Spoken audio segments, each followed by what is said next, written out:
Right, ladies and gentlemen, I think it's time for us to start because the time is 11:45 and that's the official starting point of our panel called Modernization of Russian Society, Implications for Power Projection. My name is Anna-Liisa Heusala. I come from the University of Helsinki from the Alexander Institute, and I will be acting as the moderator and the first speaker of this panel as well. And I hope that we will be able to bring out some of the aspects of Russia's internal developments which were addressed in the previous session of discussion. And I hope you will be enjoying our presentations. I think that it will be best if we give all our presentations at once, one after the other, and then we will open the discussion for more general, for you to participate in it.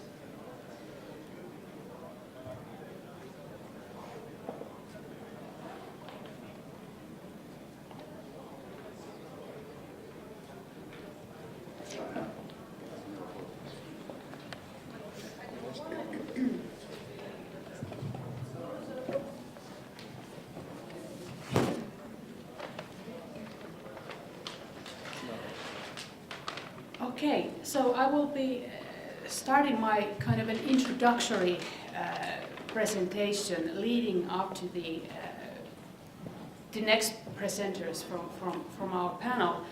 First, I'd like to say a few. My title will be Consolidation and Securitization. I will be talking about what is the balance between these two and how they manifest themselves, in my opinion, in the current Russian state modernization. But before I go into this topic, I'd like to say a few words about who we are and what we are doing. What is the so-called Academy of Finland Center of Excellence in Russia Studies, which is one of the participants in the conference today.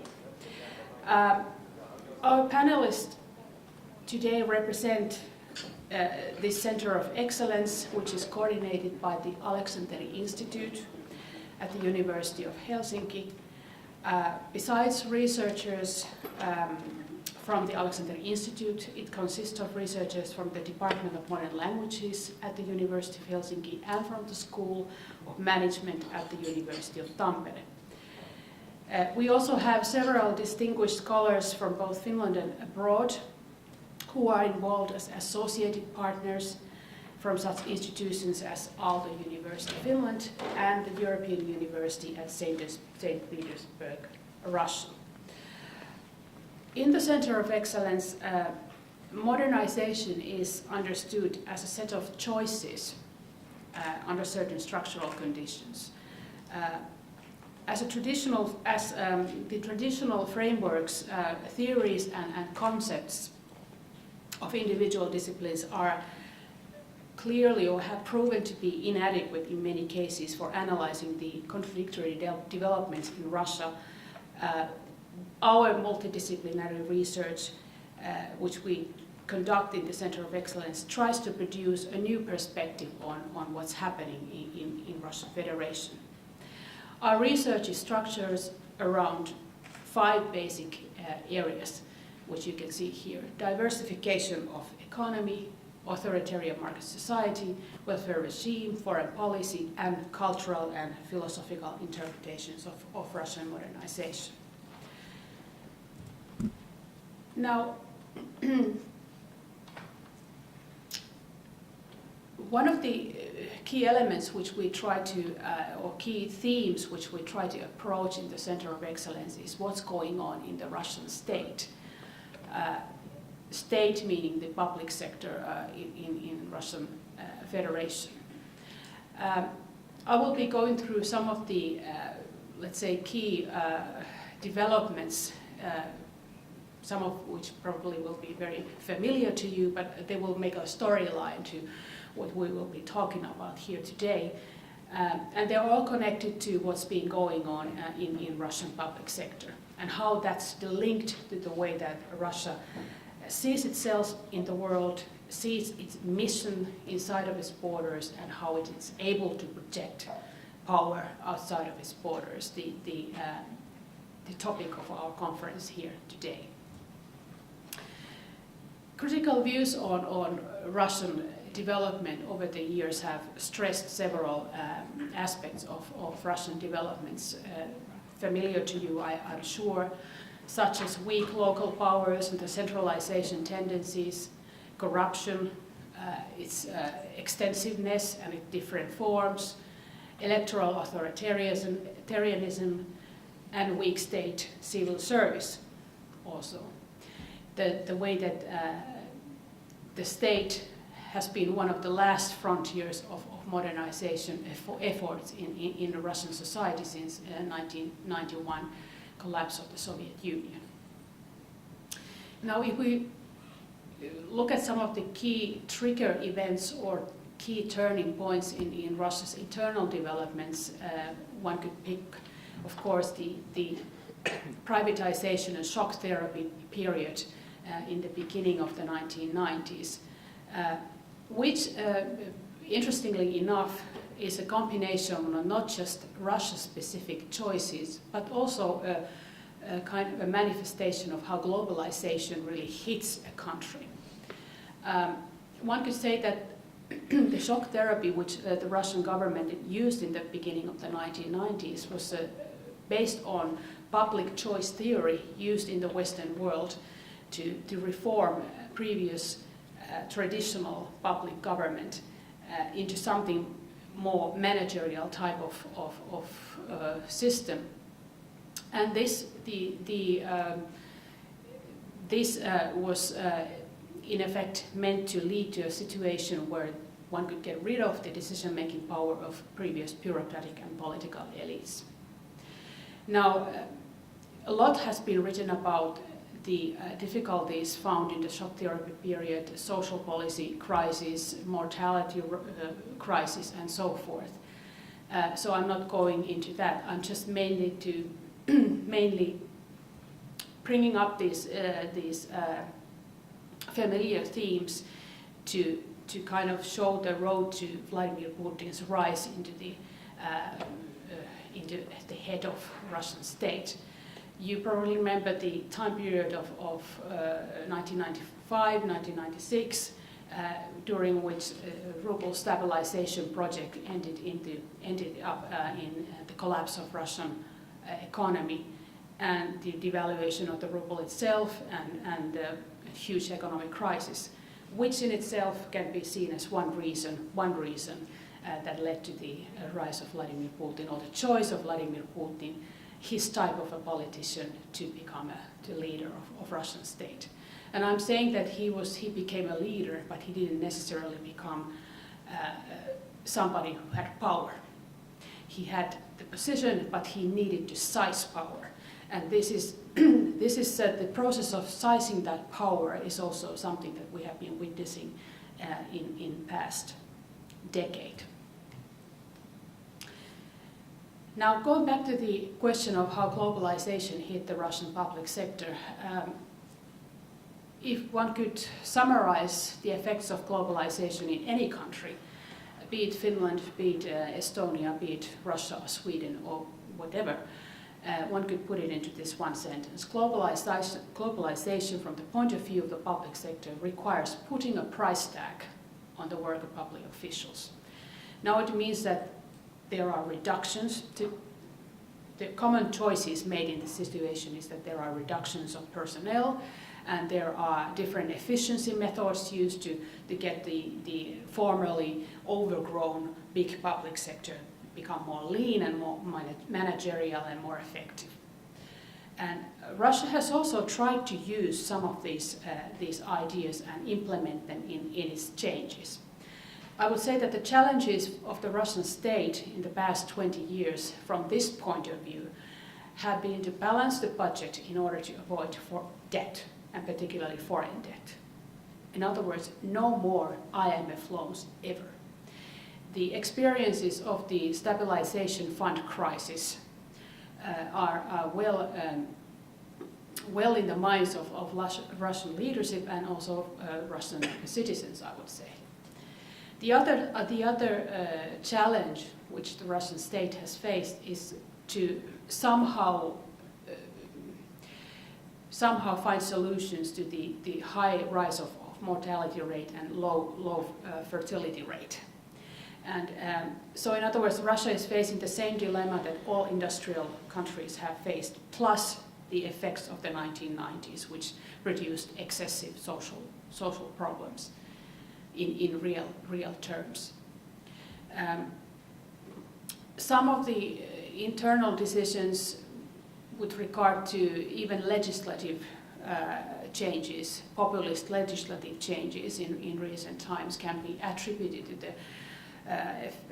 the effort of trying to build this kind of a new social policy framework where Russia is boosting fertility and growth of its population and more stable living conditions for families particularly.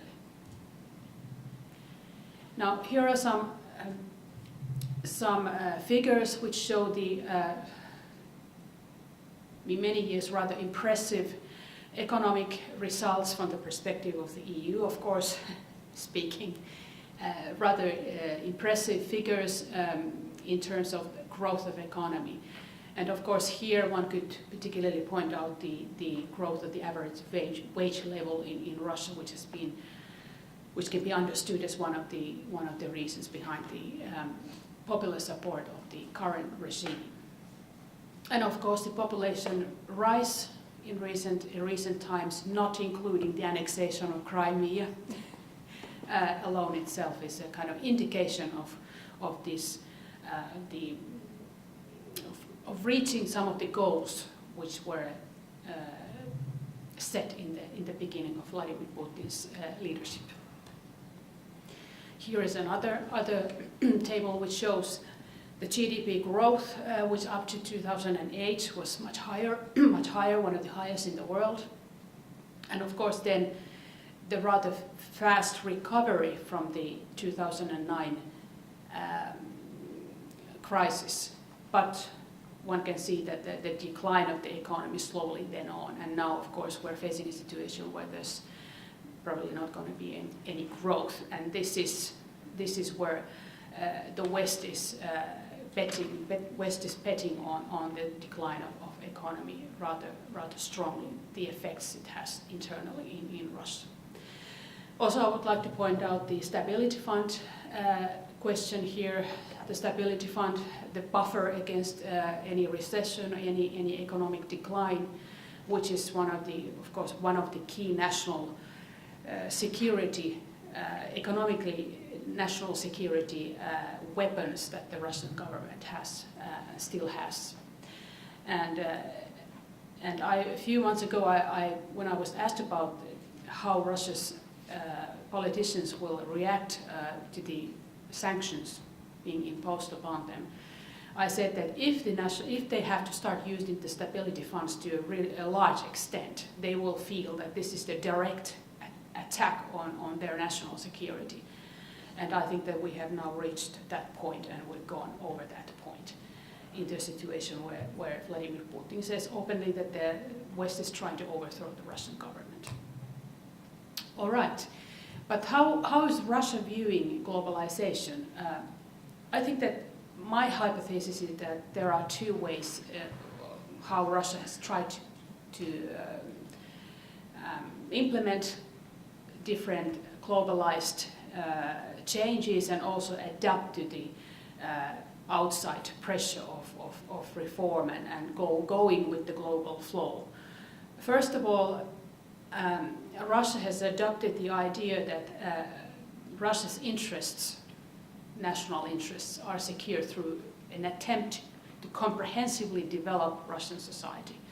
And of course, these previously mentioned economic factors have played a really big role in that, stabilizing the macroeconomic level, raising salaries, securing certain social benefits and so forth. And then going through different major administrative and social policy and educational reform programs over and over again, one could say. Also, there is an attempt to, which was also mentioned in the previous session, in the discussion about trying to diversify Russia's economy now, getting rid of the dependency on raw materials exporting. Something which my colleagues here will be talking about, also Dr. Anni Kangas will be talking about this special projects of megacity project being one, and Dr. Suvi Kansikas will be talking about Russia's integration history, economic integration history, and how it's something not new, but something that's repetitive from the past of Russia's history. And of course, the effort to try to build the capacity of Russian state. Now, in the previous discussion, there was talk about how important it is to try to create a new civil service which is less corrupt than the previous one. And this has been, I think, to some extent, has to give credit for the Russian government that it has tried to push forward reforms of the educational system, of the civil service reform and so forth, to slowly create this kind of a situation. Of course, it's an effort which will take time, not a matter of 5 or 10 years, but a long-term goal. But different kinds of reform programs have been enacted to that effect. How effective they will be, what kinds of obstacles there will be, I think there will be lots of work for researchers to find out about those in time. But in any case, there has been serious attention to try to address these things. They can be criticized as being just manifestations of speech, rhetorics, and so forth. But also there's clear evidence that the education of civil servants, for instance, is truly aiming at creating a new, more well-informed, more well-educated, more globally attuned civil service in time. But then there's the other side of this development, which is the understanding of what security means in today's world for the Russian society. And as the previous discussions in our previous session mentioned, it's not a new thing that the Russian leaders underline, that Russian society is challenged by the dominant ideology of the dominant Western power system. In other words, the Atlanticism of West or West itself, and particularly, of course, the United States of America. And this idea has been strengthened and carried out through the whole society in recent years.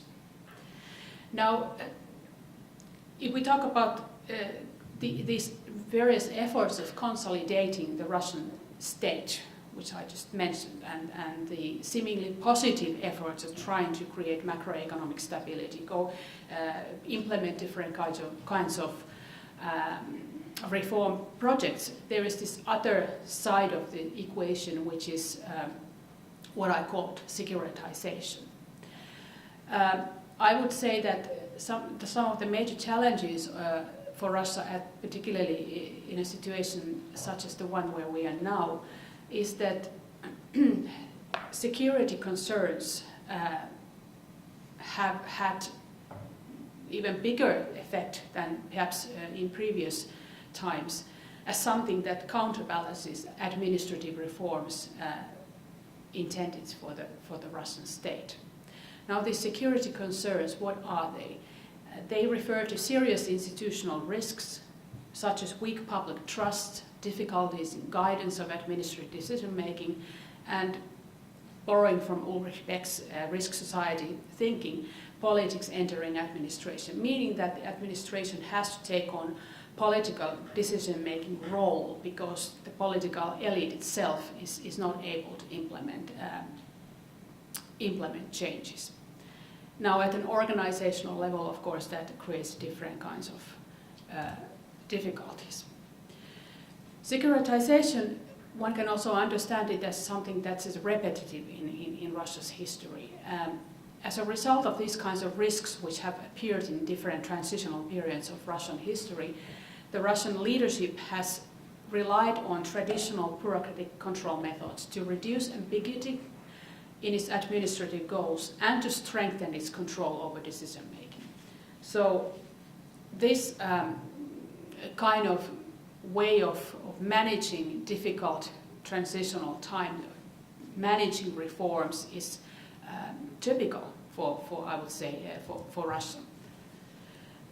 If we think about how securitization and consolidation come together in today's Russian state reforms and modernization, this is of course a very, very simplified picture of what's going on, but I'm just giving a kind of a skeleton, a model of what's going on.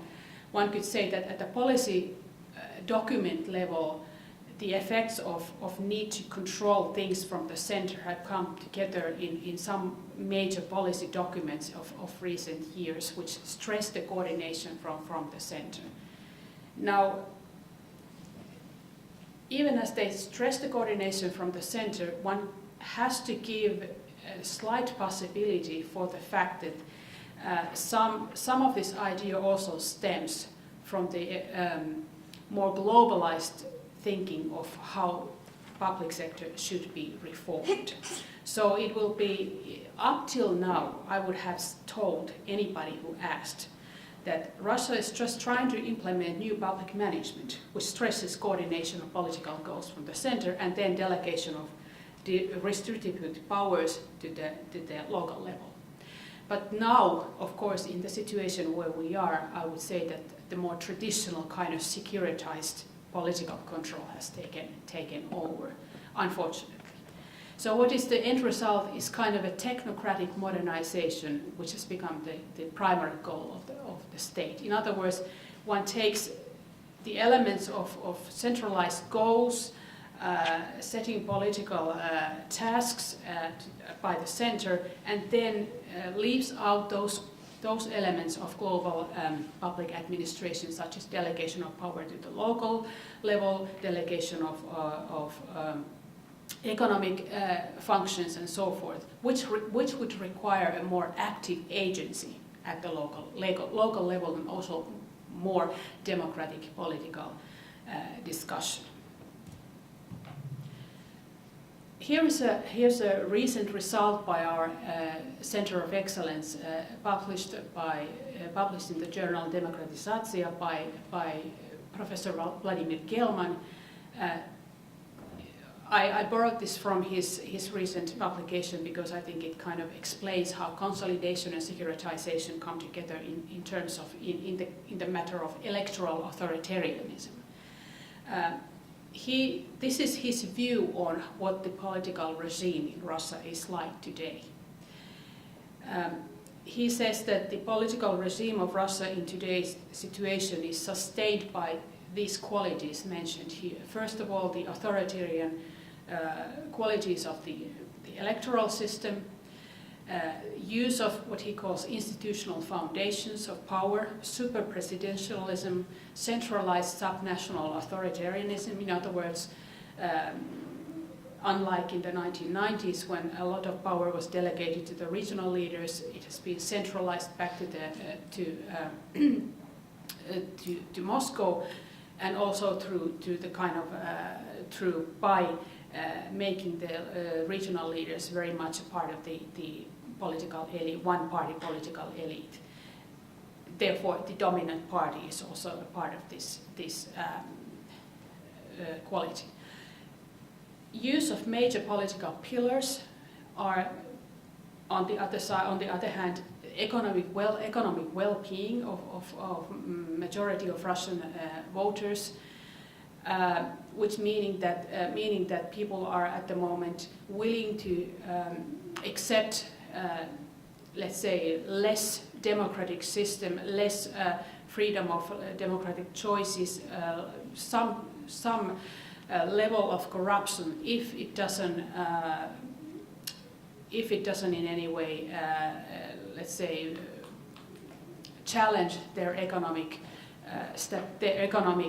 security, their personal economic security. There's also a fear of political disequilibrium, as Vladimir Gelman points out, meaning that people don't see that there's a real choice, real political choice in the Russian society for the current regime. And they are afraid of the chaos which they saw in the 1990s, which they see as something that they don't want to ever experience again. And then a rather confrontational, let's say, a rather sharp way of putting it, the lies of virtual politics, which Vladimir Gelman, he means the media landscape in Russia and the way that information is used in Russian society. But also, surprisingly, he says that the low level of repressiveness has been one of the key elements of why the current regime is so popular. In other words, there is he says that the idea that political disloyalty would bring some real harm to an individual has been overstated, that this is not the case. More so there is just kind of a feeling that there is no real alternative to the current regime other than fear of real mass scale or wide physical repression of people. All right, another recent picture of Russia's internal developments, consolidation and securitization in the context of welfare regime. Also, members of our Center of Excellence staff or our colleagues published also in the journal Demokratisaatio not long ago. Meri Kulmala, Markus Kainujoukko, Nikula and Markku Kivinen found out that the Russian welfare model has in no way failed, but that it is highly incoherent. And they point out some aspects which might also be interesting in terms of how Russia is going to develop in the future. They say that pro-natalist policies have been the top priority of the state. As I just mentioned, the willingness to have mortality rates go down and then raise fertility and births in the Russian state has been the top priority. What they see as problematic is that there is, combined with some sort of fiscal conservatism in the Russian economic policy, there is a lack of strong political and trade union organizations. In other words, there is the manifestation of a popular consent, the organization of interests in Russian society is in this way as well weak, and it also has an effect on how such areas as social policy, for instance, are formulated and how they develop in the future. And that's also going to be interesting to look at in terms of how the economic decline will be combined with these more structural challenges of the Russian society. A few slides about what consolidation and securitization mean. One of them is this security regulation. I just mentioned that with regard to the pro-natalist policies, building a kind of a meaningful life for Russian citizens has meant that some populist legislation has been enacted in recent years. And this is a kind of a manifestation of how the idea of national security and Russia's interests have become the real framework, even in legislative work in recent years. This is a kind of a provocative slide because I have put Constitution of the Russian Federation underneath the national security concept or within the national security concept. But I believe that many Russian lawyers studying this field, Russian experts on constitutional development and so forth, would agree that in some ways, some ways and in many ways, this has been the case in recent times. So how does all this come together in terms of Russia's foreign policy and geopolitical thinking? How can this be understood in the securitization framework, which I have just briefly described to you? Just to kind of go over the main points again, I borrow from Richard Sacco's thinking of sovereign democracy, equal position and realism. Russia sees that, as I have stated before, its national interest, as they have interpreted by the elite, they come first. International treaties, international organizations are something where Russia needs to have an equal position. In other words, it is not something that just accepts EU's enlargement, NATO's approachment, or anything else. It has to be an equal partner in these discussions. It has its own red line, whether we accept it or not, but that's the thing. And realism. Politics is tactical. It's time and place bound. And it's not something that involves the advancement of some kind of universal ideals.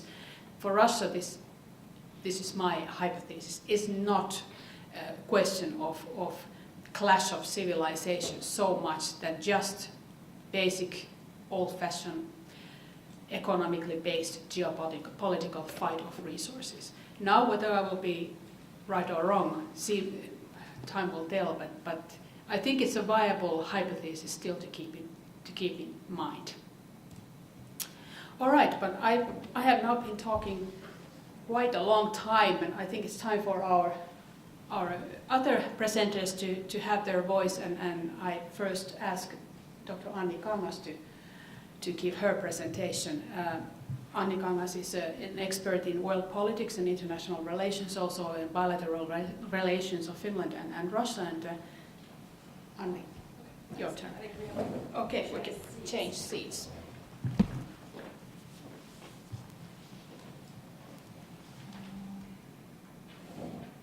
Just a moment.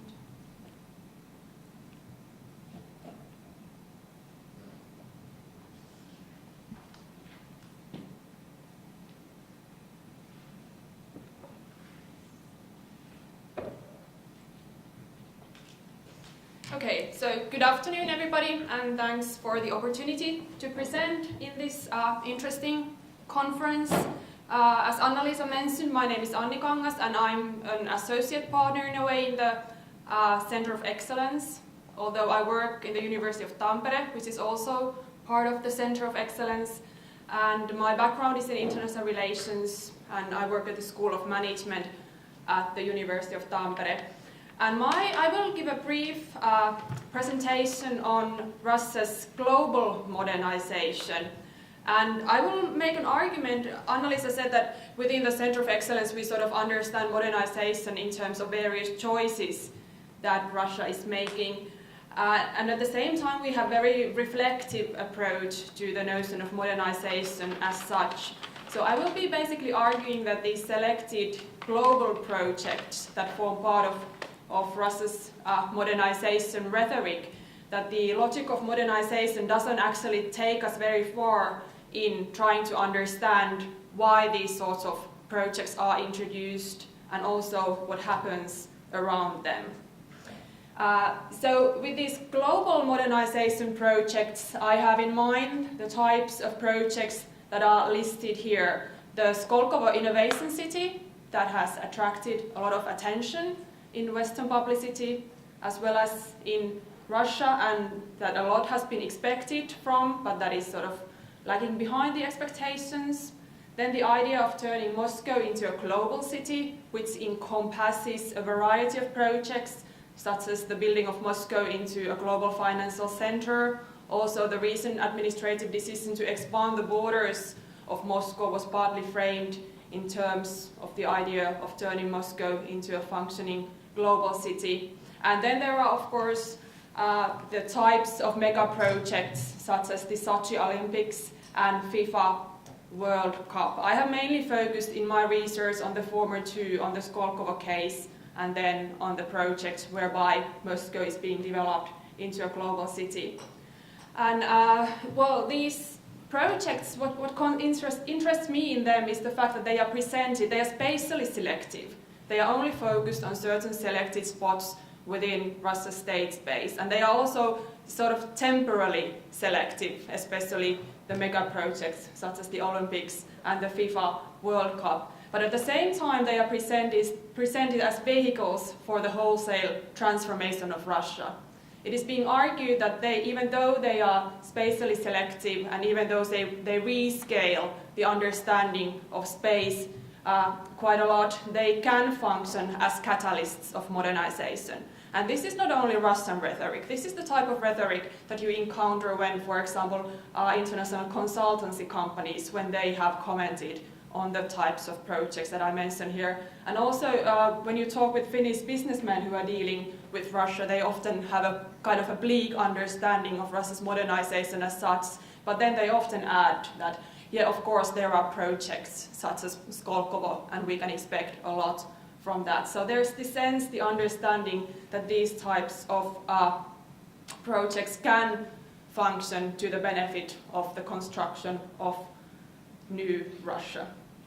So as I said, these are sort of global modernization projects in the sense that they are framed in modernization rhetoric. Skolkovo was sort of the epitome of Medvedev's modernization campaign during 2009, and it was officially started in 2010. But these, as I said, and as I argue, these are not really, modernization is there as part of the rhetoric, but if we sort of try to understand the way in which they function, modernization doesn't take us very far there, and we have to try to look at other types of logics. So they are not targeted at the country as a whole, they are spatially and temporally selective, and they rather follow the logic of globalization, which is not really a modern logic, but it's rather postmodern, not in the sense that French post-structuralists talk about postmodernity, but rather in the sense that critical political economy, for example, discusses about postmodernity and the types of economic, the emphasis on agglomeration economies, for example. So the logic of globalization refers here to the idea that global economic integration is dependent on strategic agglomeration economies. Strategic agglomeration economies are, for example, various sorts of hubs, innovation parks, financial centers that follow the idea that in certain spots within the state space, more value, more wealth is being produced than in others. So they make distinctions within the state space in terms of the areas, the nodes that are important for global economic integration. And in virtue of that, there's a very clear departure from the modern idea of economies that are nationally scaled, from the idea of national economic development also. And that leads to the type of fragmentation of economic space that the projects that I underline here are representative of. And the idea there is, of course, that competitive advantages would follow from this. But as I will be arguing, that hasn't really been the case with these global modernization projects that have been undertaken in Russia during the recent years.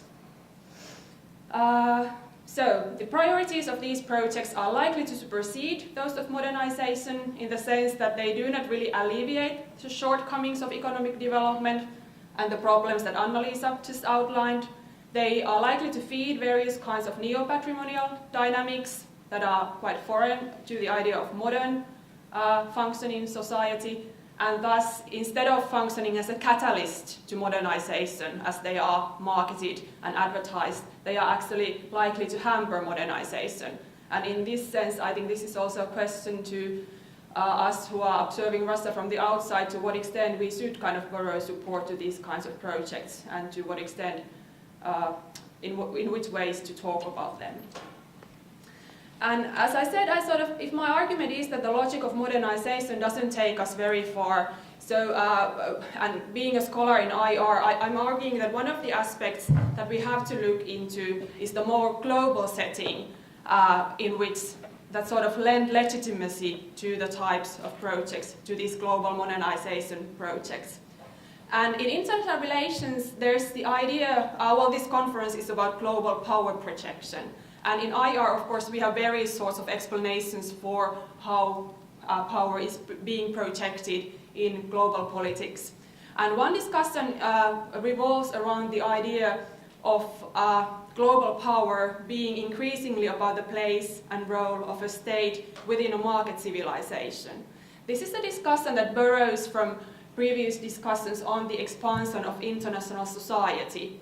The idea of international society refers to the idea that states in world politics, they sort of take into consideration each other's wishes and roles, and sort of a normative basis is built into the interactions of these states. And it's distinguished from international system where the states sort of have a bit more instrumental relation to each others. And the idea there is also that across history, in different times of history, there have been different standards of civilization that states that try to attract respect and try to attain sort of a respected role, that try to be able to protect their power in international relations have to follow to. And previously the standard of civilization was centered on sovereignty, but the argument of the scholars who are working with the idea of market civilization is that there's a movement away from the standard of civilization that is centered on sovereignty to benchmarks that are set by market civilization. And this is a partly parallel discussion to the one where we are talking about the importance of geoeconomics rising, of course. So what are the benchmarks that the market civilization sets? Well, there's the idea of the need to improve conditions for economic interaction on the global scale. The standard revolves around the principles of market liberalism, and also the functionality of the standards is assessed from the point of view of financial capital, and the state transformation in terms that Anna-Liisa also discussed also forms part of this discussion. And my idea here is that the need to catch up with these standards of market civilization is there in the background. It sort of creates, on the global level, it creates permissive conditions for these global projects that we are talking about. So if you try to understand these modernization projects that are framed as modernizations, but as I argue are partly failing, it's not only Russia that we should be looking into. But as an international relations scholar, my argument is that the idea of international society as a market civilization creates permissive conditions for these types of projects, and also perhaps to their failure, and this is something that we have to acknowledge. And I thought that the conference, this is, as you probably recognize, it's the conference picture, and I stole it from the conference website. It captures really in a perfect way the idea of the types of politics that the market civilization and globalization logics leads to. So the idea there is that there's a new geography of centrality, talking about global power. The new geography of centrality of the market civilization runs counter to the logic of Westphalian territoriality, that is the paradigm of modern understanding of state space. And instead, what we see is that there's a push to build different sorts of extreme zones for key economic operations. And this is also, of course, happening in all parts of the world. And Saskia Sassen has published a lot on how this happens in various parts of the world. She also takes up some examples from Russia. So the outsourcing areas are one example of such extreme zones for key economic operations, but then of course, global cities and the types of innovation cities, as Skolkovo is, they would be an example of that as well. So the geography of centrality, the question of power projection in the world, it sort of follows now the idea of nodes and flows, and not the idea of territorial integrity in this type of thinking. And it motivates state actors to construct these sorts of zones of exception within the state space as such. So as I said, Skolkovo, in my understanding, Skolkovo as one example of these global projects within Russian modernization, it can be understood instead of modernization, instead of the logic of modernization, we can better understand it if we take into account how the logic of market civilization creates permissive conditions for the creation of a sort of space of exception within Russian state territory. And I suppose most of you know the background of the Innovation Park, so I won't go into detail in that, but basically it was launched already several years ago, and the expectations have been very high. And this is a picture from the area a few months back. So what has been constructed is the Baer cube, hypercube building, and the beginnings for the Matryoshka building, which is on the background. So everybody basically knows that things haven't been progressing in the way that they should have.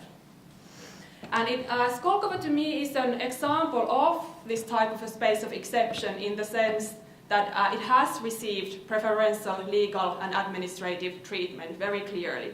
The federal law designates it as a geographically separate complex, which means that the rules are applied there differently on the pretext of it potentially functioning as a catalyst to the modernization of the country as a whole.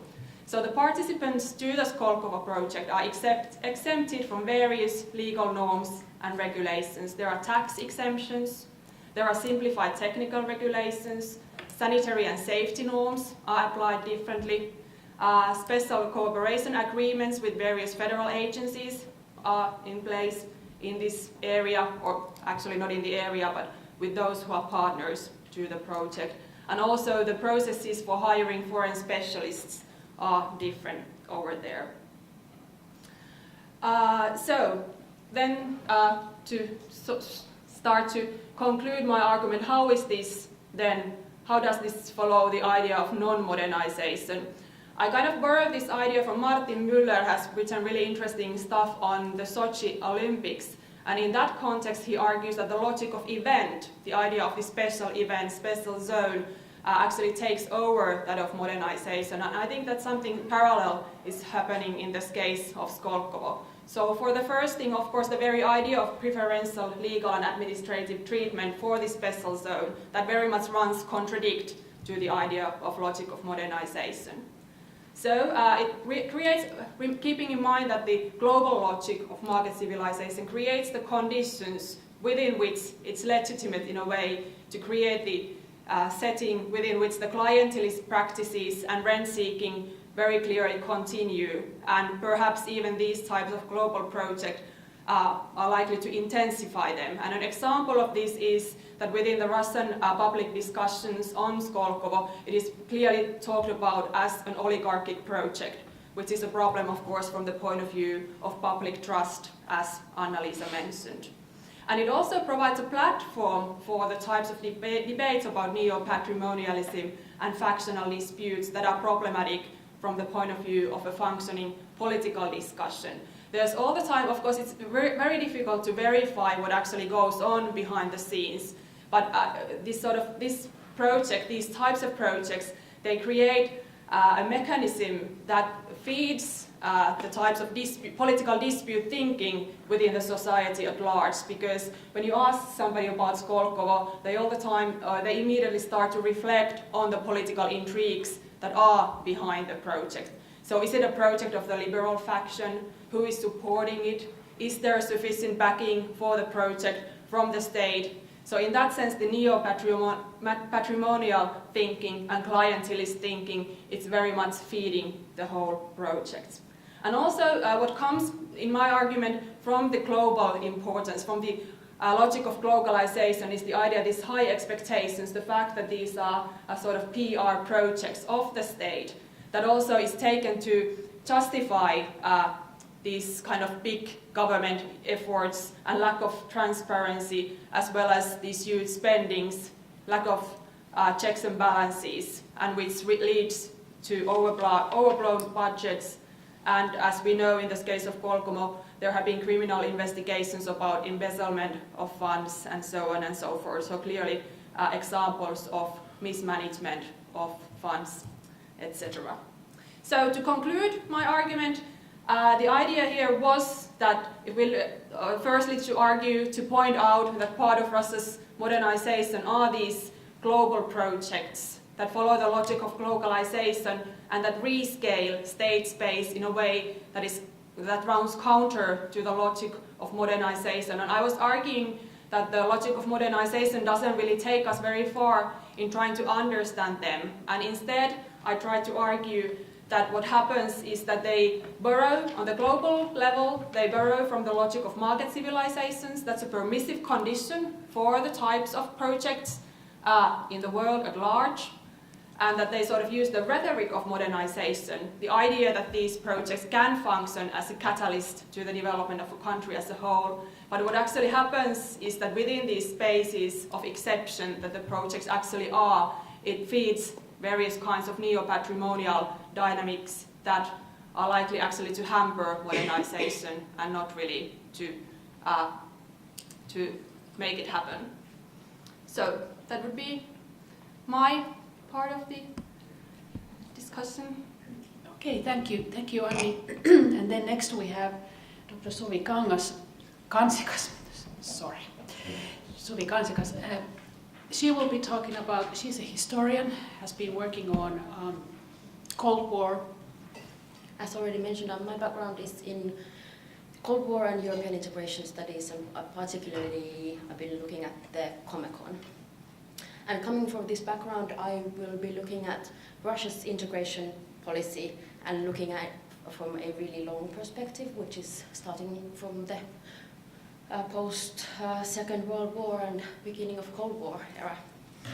The title of my presentation is Russian Integration Policy and the EU Challenge, because EU is and Europe is the significant other for Europe, for Russia, and their integration policies and integration models have been copied or taken from the West, and at the same time they are an answer to what EU and European countries have been doing for the past decades. So my take on the aspect of modernization that my talk will deal with is firstly about globalization and the aspect of regional economic integration of that. As we know in today's world, the WTO, World Trade Organization, has already 160 members, and the amount of multilateral and bilateral free trade agreement or free trade areas is huge and growing. So in this aspect of globalization, I will put the Eurasian Union that is about to be launched next year. And second of all, I will deal with the aspect of modernization in Russian integration history of this sort of copying the Western model, the catch-up and overtake model. Using the weapons and the models and institutions of someone else and trying to adapt them to your own system. Shortly go to the history of Russian integration. The Comecon was established in 1949 with 6 European members, as well as later on Cuba, Mongolia, and so forth. It was based on socialist integration and has been labeled as exchange of inefficiencies. And with socialist integration studies during the Cold War era, we had this huge discussion about whether Eastern Europe is a liability or asset, whether the Soviet Union was subsidizing its allies and what did it get in return. So already back in the Cold War era, the socialist integration or Moscow-led integration, there was this discussion about whether it was economic or whether it was just politics or geopolitical goals intertwined. After the end of the Cold War and end of collapse of the Soviet bloc, the Commonwealth of Independent States was established. This was actually established at the time when the Soviet Union was still there in early December 1991. Later on, it was depicted as by Vladimir Putin, that is, as a civilized divorce. It was not a vehicle for economic integration. It was really just a way to not to let the disintegration of the Soviet Union to be carried out in totality, meaning that the countries would be brought together with common goals. And it was a free trade area, but no supranational integration, no very well-functioning integration institutions. Since the CIS days, so especially during Putin's presidencies, the Eurasian integration process has been very rapid. The Eurasian Union, Eurasian Economic Union, that is about to be established next year, starting in January, has been begun already. Actually, the first idea was promoted in early 90s, but with Putin's drive to continue and push the countries that are interested in integration, the latest institutionalized integration has been carried out between Kazakhstan, Belarus and Russian Federation. The three countries established the Eurasian Customs Union in 2000, 2010, 2011. They formed the single economic space to model the common market in the EU with the four freedoms: the freedom of free movement of labor and people and services and so forth. So this is in the rhetorics of Russian authorities. They have been saying that they copied the EU model, but this, if we look at the institutions that are out there, the model is mostly in the name and not in the functioning, and not in the way that the integration is carried out. So here we have a map of the customs union and the single economic space, with about 15% of world land space and 150 million inhabitants, which is about 1/3 of what the EU has. So Russian arguments for integration, why countries should integrate with Russia. It is a strongly economic factor, one of pragmatic economics. But when we look at what's been achieved in the past 4 or 5 years, first of all, the fact that Kazakhstan has not, for instance, been achieving economic growth as has been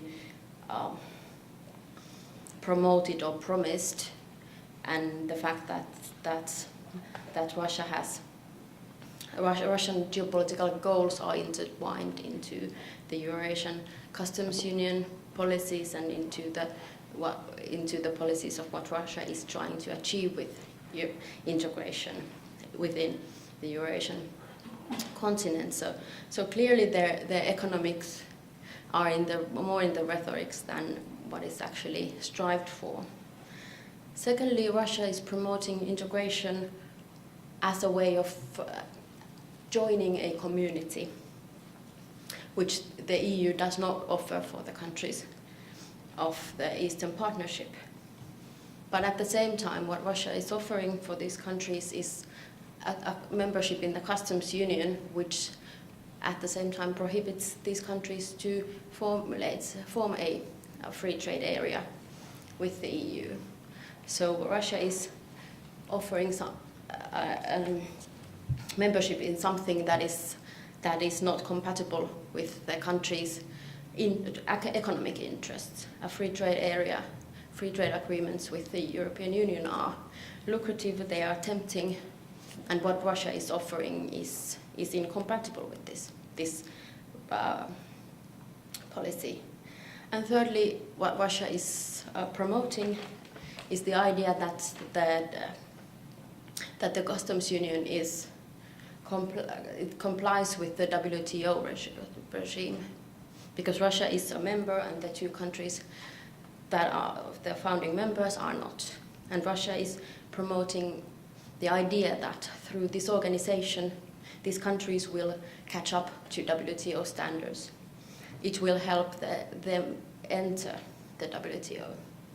But first, there's some indication that actually this might hinder Kazakhstan's application whereas Belarus is not currently closing its negotiations towards entry. And there's the problem that Armenia, which is about to ratify the treaty to join the Eurasian Union, it is actually already a member. So many of the Russian economic arguments are not what the integration has so far provided for the members. And then if we look at the map, there is what I call the EU challenge, which is closer alignment with Europe, not membership. None of the countries have been offered membership. There's not talk on the EU agenda about the possibility of another Eastern enlargement. But the countries of the Eastern Partnership are in fact interested in further aligning with the EU. And as we all know, the new Ukrainian president actually already gave a statement that Ukraine is planning to apply for EU membership in 2020. So the EU is there, and therefore the idea that integration, as in the Cold War era, so today, this integration is partly about geopolitics and about not primarily economic pragmatism. So my view on Russian integration policy is that it is always with someone and always against someone. It is with those countries that are willing to accept Russia's lead, and it's at the same time about countering the EU challenge, or easy challenge, as is what was in the Cold War era. West European integration began with the Marshall Plan in the late 80s, and the countries in the soon-to-be Eastern Bloc were first thinking about going, even the Soviet Union was thinking about going, but soon realized the objectives that the United States had on this plan, and therefore they withdrew, and the Comecon of the economic organization of the Eastern Bloc was established as a counter effect. When at the time when the Soviet Union was disintegrating, the EU was, or the soon-to-be EU was in a very rapid integration process, going towards the Maastricht Treaty and the establishment of the European Union. And this is the time when the EU first started to become a model for the Russian leadership. And the first proposal to establish an economic union for the former Soviet republics was stated in 1993. And if you look at the past 5 to 10 years of Eastern and Western integration, we clearly see that the EU's Eastern Partnership, which was launched in 2009, had a counter effect in the Russian sphere of influence. The customs union, which was established in 2010, and now the soon-to-be Eurasian Economics Union. What the Eastern Partnership offers is the association agreements and the DCFTAs, and these are not incompatible with the customs union membership, because that is based on supranational integration.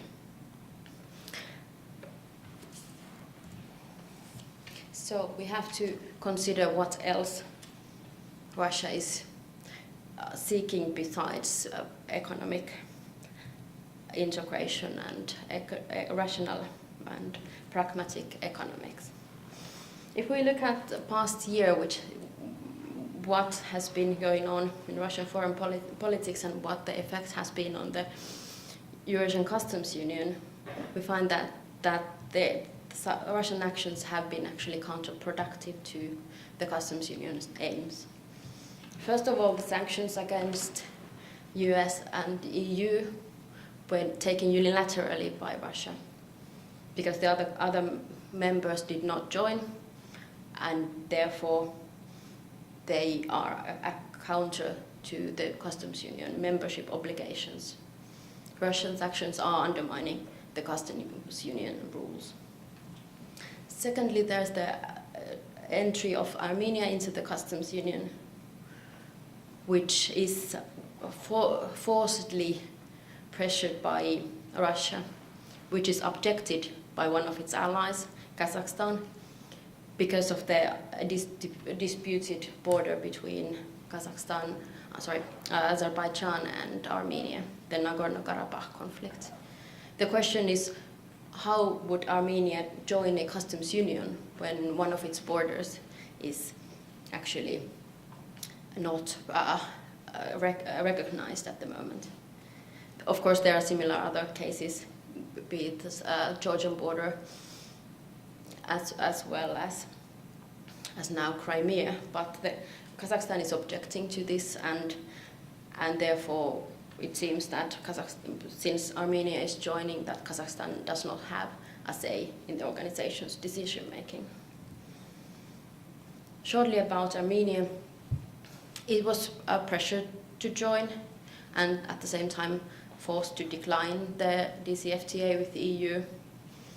It was a security policy rather than economic policy decision for Armenia. It will need the consequences of the membership in the Eurasian Union is that Armenia, as a member of WTO, has to raise its customs tariffs, which are now at the WTO standards, and it might actually be faced with compensation claims from WTO members.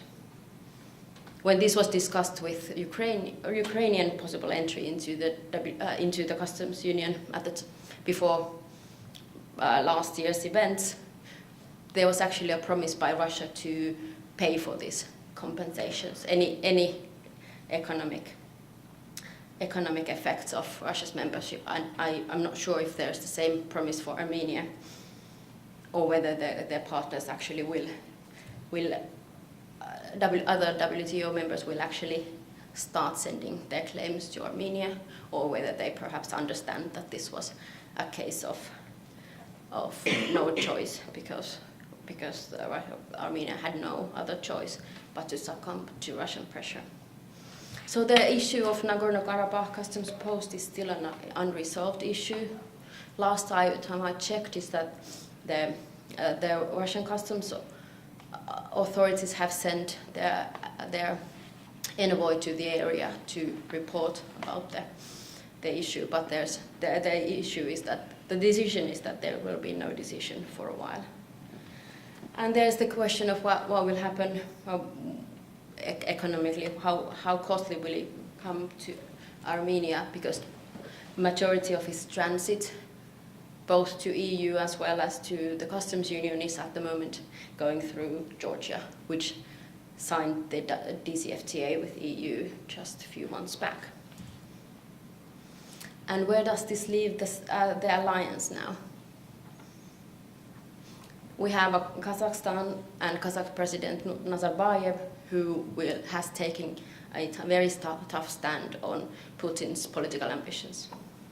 He is raising his own profile and his country's. He has demanded that this be and become an economic and not a political union. Nazarbayev's even given statements that Kazakhstan will leave the union if it will not get what it wants.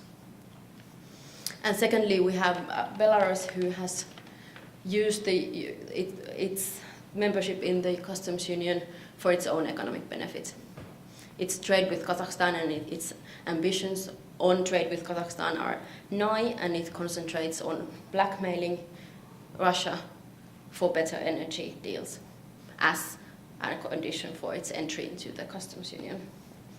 So we have Russia with partners that one has been forced to join, the other one is trying to exploit economically Russia, and the third one, Kazakhstan, who is trying to diminish and put checks on Putin's political ambitions.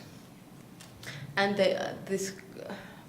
I have no answers to the question of whether how much the union that is about to start next month is about a liability of our assets, is Russia getting anything from its alliance? Where does the bounds of imperial overstretch come? And whether the allies of Russia have the power of the weak, so to say. Who's exploiting whom and who gets the benefits of the Union? And I would say the breaking point for the EU at the moment is that whether it will actually replicate the EU model, whether it will comply to these three major breaking points, which is that it become a truly rule-based community. Whether every country, even Russia, abides by the rules, or whether Russian leadership still thinks that they can overrule their allies if they so want. And second of all is the question of supranational decision-making. Will the leadership of all the countries, and particularly Russia, will they let the organization run on its own? Or will they let the integration machinery, the institutions work as they are supposed to, or whether they will have this supranational decision-making, which means that the Supreme Eurasian Economic Council, which is not copied from the EU, which is the three presidents, who still, the three of them, and next year also Armenia, 4 presidents who decide on this organization's key decisions. And the EU should also have its own neighborhood policy, so to say, whether they have some kind of an option for the members, the countries who do not wish to join, such as Ukraine and the other countries who have just recently signed free trade agreements with the EU. So this would, in my view, be the EU model that the Eurasian Union should copy. Thank you for your attention. All right, thank you, Suvi Kansikas. I think that we have been talking for such a long time, and we have about 15 minutes left for discussion. So I open the floor to you, our colleagues, to give your comments, questions. Yes, you. One comment and question about modernization, scope and so on. When Jürgen Habermas wrote his book on philosophical project of modernization, he considered a lot of ideas except mobilizational model. That he didn't consider mobilizational model which is applied for Soviet Union and for the contemporary Russia. And I thought that your examples, so for example, and Sochi, especially Sochi and partly Stockholm, are all as well as developed as a mobilizational model.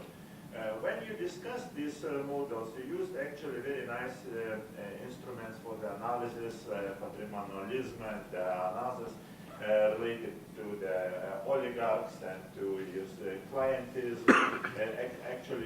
But in a way, how could you comment in these projects in the history of Soviet or Russian mobilizational projects starting from Magnitogorsk? This is long history, and this is some kind of very special approach to the modernization. It's not Western way of modernization. Very special way through mobilization and using propaganda for mobilization purposes. Could you comment it? Yeah, I suppose that was mostly for me, maybe. Oh, yeah. Thank you for the comment. Of course, when you talk about modernization, you have to keep in mind that the Soviet Union was one model of modernization, and that of course modernized and had sort of modern institutional structure in that sense. But basically my argument would be that the difference is obviously in the way in which the world is imagined, in the way in which the global power projection works. Now, Magnitogorsk example, for example, it's not underpinned by the idea of this nodal understanding of power. The geography of centrality there, it's still state-based. You have the idea of the national economy that these types of projects are intended to serve. And I think there's a paradigmatic difference there, and that's why I was arguing that the idea of modernization doesn't take us very far there. And my point was that it's not a Russian peculiarity in that sense, and we have to recognize the types of projects for modernity that have been there in the Soviet history as well. But I think that we have to, of course, also recognize the fact that although framed with the rhetoric of modernization, the ones that I was discussing, and the way in which they are attuned to attract global attention, that's different in the sense that it's not a national project of modernization that they are primarily intended to serve. And the argument therefore is that they are catalysts for modernization despite these sort of problems from the point of view of the logic of modernization. Me last replic about this one. When I asked, I met some Ukrainians analytics who would like to compare just back to modernization and mobilization. This few Ukrainian experts say about this war between Ukraine and Russia. They say that our society, Ukrainian society without state, is have a war with a state without society. Russia, as a state without society, has a war with a society without a state. That means that Ukraine is a very big state, a very strong society, And again, they explain, and I thought about this idea that how would state modernize itself if the state don't have a developed society or open society. And again, if you really remember Soviet time, just they used mobilizing of masses. It means that they don't need society which could be developed by itself, but they need mobilization of masses. And this mobilizational model works through masses, not through the society. And I think that they try to do until now the same. Very similar to use marketing elements, for mobilizing of masses for some, ideas. Very unique, I would say, and strange model related to some kind developed slavery. Yeah, but I think at the same time, when you look at the contemporary projects, you also have to keep in mind that the public response often is that of cynicism. So I don't think that it's really functioning in that sense. And I think if you sort of use the idea of modernity as a yardstick here, that's problematic in the sense that the element of public trust is not there in the same way. So, yeah, but that's a very good comment. If I may, I would also like to comment a little bit about that. Our colleagues in the Center of Excellence who have been studying Russian modernization in localities in the sphere of social policy have found out that indeed local NGOs have a say in how policies are implemented at the local level, and they do some, in various cases they have been able to actually have effect on how laws have been defined. But that this effect is not systematic, it's not politically organized, it's not through trade unions or politically strong parties and so forth. It's more institutionalized relationship between NGOs and the local administration, which is one of the kind of key modernization targets of the Russian technocratic project, which I tried to describe briefly. Yeah. Yes. I think that the modernization is only as a fate if there is only folklore, Sochi, some other events, but contributory people, lots of people. But how they modernize their people, society is not involved in this. It seems very, how to say, special operation, but not modernization. Excuse me.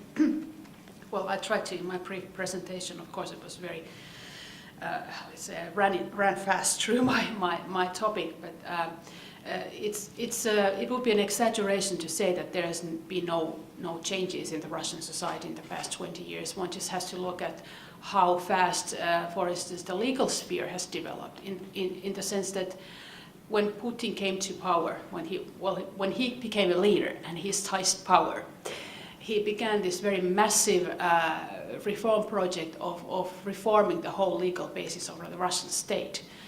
In the 1990s, for instance, there was many foreign investors can testify to this, that when they tried to set up businesses or joint cooperatives and so forth, the difficulties were found in the fact that there was no legal hierarchy. In other words, local administration, local bosses, whatsoever, could enact their own decrees, own norms. And one of the key projects which Vladimir Putin had when he became a leader was to create a coherent legal basis for the modernization or the reform of the Russian state.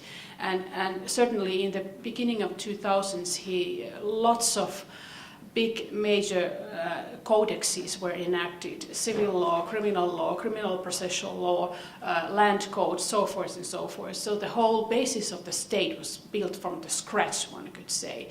And then, of course, after that, there have been various reforms, which I just briefly mentioned. I didn't go into them, of trying to reform the civil service and trying to reform the educational systems and so forth and so forth. And this is an ongoing project, and it has been going on for a very, very short time.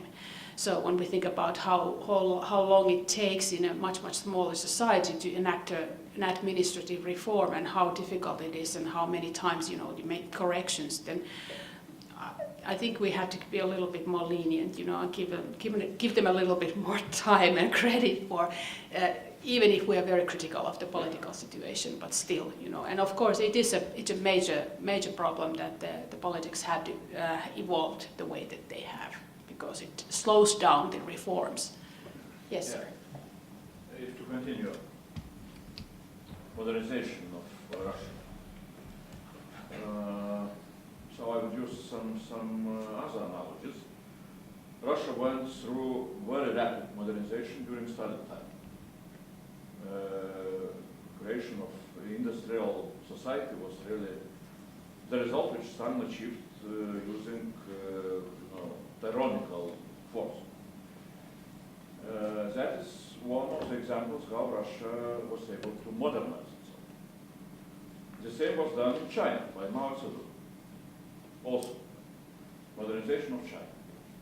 But China managed to switch to another type of authoritarian power, which really is able to create a modern China country, modern China society, and so on and so on. So now when we see, you are still speaking like having some hopes that Putin can switch from, let's say, I would say a little bit Stalin-like type to Zhuan Lai, to let's say modern Chinese type, which I very much doubt. So you mentioned all those modernization projects like Skolkovo, Sochi, and so on, which really are, if to speak in a very simple political language, it's a failure. Maybe they could be some kind of instruments of modernization before Maidan and before aggression in Ukraine. Now we can see the tendency that Putin will become more and more authoritarian, without really, without a clear agenda of how to use this authoritarian power to modernize the country. So my question is very simple. I even do not know how to ask the question, but question is, are you really expecting that Putin will be able to switch to agenda of modernization, or should we wait when Russia will have an intelligent authoritarian ruler, or should we wait till Russia will become systematically different country based on more or less on European values? What is your prediction on how Russia will modernize itself. Okay, thank you. I will be brief and Anna-Liisa will be maybe less brief, but my point was exactly, I was presenting the Skolkovo case as a case that the logic of modernization does not explain. And I wasn't saying that we should have hopes in this type of process, because the very logic of creating spaces of exception does not really lead to the type of political and social dynamics nor economic dynamics that we commonly associate with modernization. At the same time, I'm not sure if the yardstick of modernization is the right yardstick to measure the development of contemporary societies as a whole, but that's another discussion. And at the same time, I would also like to emphasize the fact which I was trying to make, that it's not a problem of Russian society as such, because Russia is not insulated from the world. And I think at the same time we should be self-critical as well, in the sense that what kinds of models for the development of societies are available globally. And I was also trying to make the case that if modernization is being packaged in the form in which it is in the case of Skolkovo, that actually feeds the types of dynamics that are detrimental for the development of a society. And that's not an exclusively Russian case, and it's not exclusively a problem of Russian authoritarianism as such, but it's partly a problem of our contemporary societies as a whole. Yes, I would also like to thank for the comment. I think that in the Center of Excellence we try to avoid, in political science, totalizing explanations are easy to find, and they are very popular and for understandable reasons. And we try to avoid these kinds of explanations. What we try to do is we go at an empirical level. We go to the localities, or we study cases to find out what are the complexities involved in this modernization project. And of course we also problematize the word modernization itself. We are not saying that Russia is modernizing according to some Western ideals and it will become this and that, because certainly, of course, we already see that that's not going to take place at any time soon, and there are these difficulties. I try to point out these political questions are certainly a big problem in terms of trying to introduce, for instance, global managerial thinking in the public sector, which is a requirement for the kind of modernization that we here in the West talk about. So certainly we problematize the word itself, and we leave this question open as to where it is going and what types of, how the regime will evolve, and at what point people start to seek for other choices, and of course the question of what choices people have. So how is the opposition going to, unite or find leaders who are credible and so forth? So that's also a challenge. Thank you. But I think that if nobody has a really pressing question or comment at this point, it's 1:15, so we're right on time, and I think it's time to thank you for your active participation and for coming here. It was very nice to talk to you.